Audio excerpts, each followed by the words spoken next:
জানেন কি, কলকাতার সবচেয়ে ব্যস্ত রেল স্টেশন শিয়ালদহের নাম একসময় ছিল শিয়ালদিহি।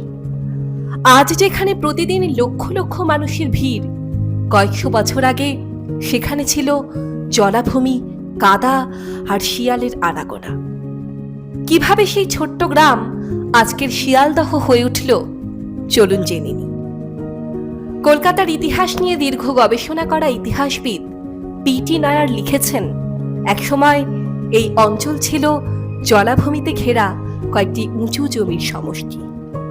সেই উঁচু জমিগুলোর একটির নাম ছিল শিয়ালদিহি। দিহি শব্দের অর্থ গ্রাম, আর শিয়াল শব্দটি এসেছে সেই সময়ের বাস্তবতা থেকে। একটি প্রচলিত মত অনুযায়ী চারদিকে জলাভূমি আর ঝোপঝাড়ে শিয়ালের বিচরণ ছিল খুবই স্বাভাবিক, তাই গ্রামের নাম হয় শিয়ালদিহি। সময়ের সঙ্গে সঙ্গে সেই নামই বদলে হয়ে যায় শিয়ালদহ। 1717 সালে মুঘল সম্রাট ফারুকশিয়ার ইংরেজ ইস্ট ইন্ডিয়া কোম্পানিকে কলকাতার আশেপাশের 38টি গ্রামের রাজস্ব আদায়ের অধিকার দিয়েছিলেন। শিয়ালদিহিও ছিল সেই অঞ্চলগুলোরই একটি।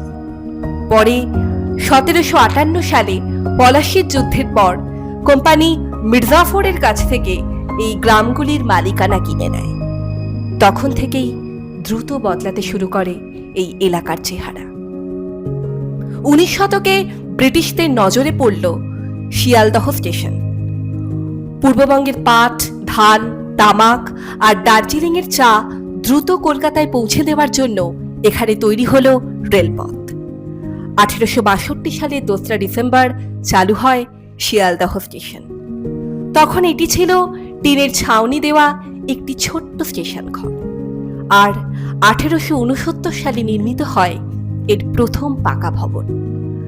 আজ প্রতিদিন প্রায় 15 লক্ষেরও বেশি মানুষ এই স্টেশন ব্যবহার করেন। কিন্তু খুব কম মানুষই জানেন কলকাতার এই ব্যস্ততম জায়গার শুরু হয়েছিল শিয়ালদিহি নামের একটি ছোট্ট গ্রাম থেকে।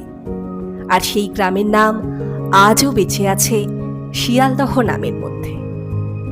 পরের বার যখন শিয়ালদহ স্টেশনে দাঁড়াবেন, একবার ভাববেন আপনার পায়ের নিচেই লুকিয়ে আছে কয়েকশো বছরের কলকাতার ইতিহাস।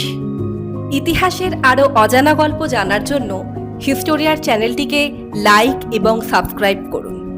আপনাদের অজানা গল্পের কোনো সাজেশন থাকলে আমাদের কমেন্ট করে জানান, আমরা অবশ্যই তা আমাদের চ্যানেলে তুলে ধরার চেষ্টা করব। ততক্ষণ ভালো থাকুন এবং আমাদের পাশে থাকুন।